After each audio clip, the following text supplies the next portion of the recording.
Hey everybody, this is Modern Refugee, having some tea with you guys here today.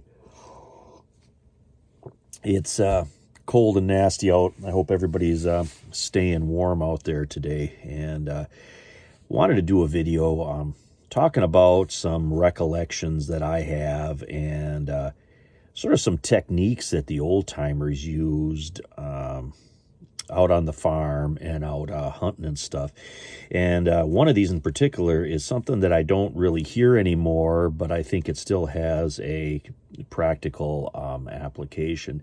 Now, when it comes to the protection and the hunting implements that the old timers had out on the farm, and in the woods and stuff around here, there were two different kinds of implements that the old timers used. One, of course, was the 22. Every farm had at least one 22. A lot of them had a couple of them. And then the other, of course, is the shotgun. Probably the 12 gauge is the most common one, and to this day is still the most common one. Now, I've seen a lot of shotgun usage over the years here where we're at, and for a long time a shotgun was the only thing that was legal for deer hunting in our area. Now they've changed the laws, technology's increased, straight-walled rifle cartridges are used, and shotguns has sort of fallen out of favor because a shotgun is a poor substitute for a rifle in a lot of different configurations. But for decades and generations, the shotgun is what was used to, hunt and protect and scare off predators and varmints and that kind of stuff. And the old timers had a real specific way that they loaded their shotguns. And I wanted to share that with you guys because it's something that I don't really hear a lot of. Now, there were some double barrel shotguns and stuff around here, but most of the shotguns that I remember growing up were either pumps or semi-automatics. And the semi-automatics were the older style, they had the hump back on it. It was the old Browning A5 style shotguns. And then, of course, the Remingtons and the Mossbergs later on. And there was a couple double barrels floating around, but as a general rule, they were some type of pump. And the two main types of ammunition that they used for large game were slugs and buckshot. Now, a slug is just what it sounds like. It's a big old lump of lead inside either a 2 3/4 or a 3-inch casing, and you can generally get about 50 to 100 yards out of one of these, maybe just a little bit more if you're a really, really good shot. And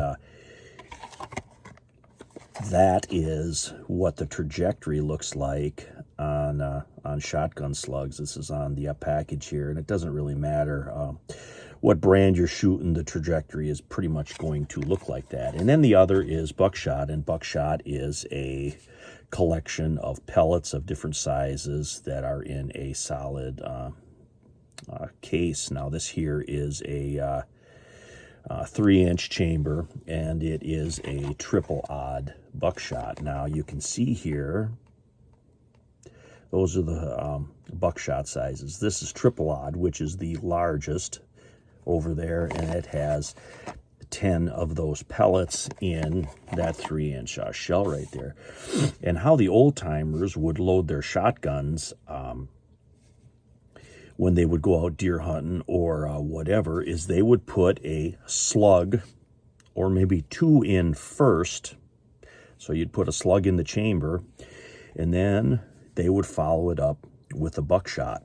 With like some exceptions, sometimes they would put 2 slugs in, and then they would use buckshot in the rest. And their mindset behind that is your first shot is going to be your most accurate. Your first shot's going to be the most accurate, but then if you did miss with that first shot, whatever your intended target is probably going to be moving. Then the buckshot that spreads and scatters has a better chance of stopping or knocking down whatever that is that you were shooting at, so you could get another shot on it. So that's something that I just don't hear a lot of people, I've watched a lot of YouTube videos on shotguns and rifles and SHTF firearms and stuff. And that simple old technique that the old timers used of putting in a slug first and then following them up with buckshot is something that I just haven't heard a lot of. And I wanted to do a video on it, specifically kind of sharing that recollection and that old technique with you guys here, because I can see where in the right situation, a loading like that would help you secure game or would help you get your target. Anyway, just wanted to do this quick video here discussing that with you guys while I was thinking about it. It's Modern Refugee. Appreciate all my subscribers out there. Hope you guys got a little information, a little entertainment out of this video as always, and you guys have a good one.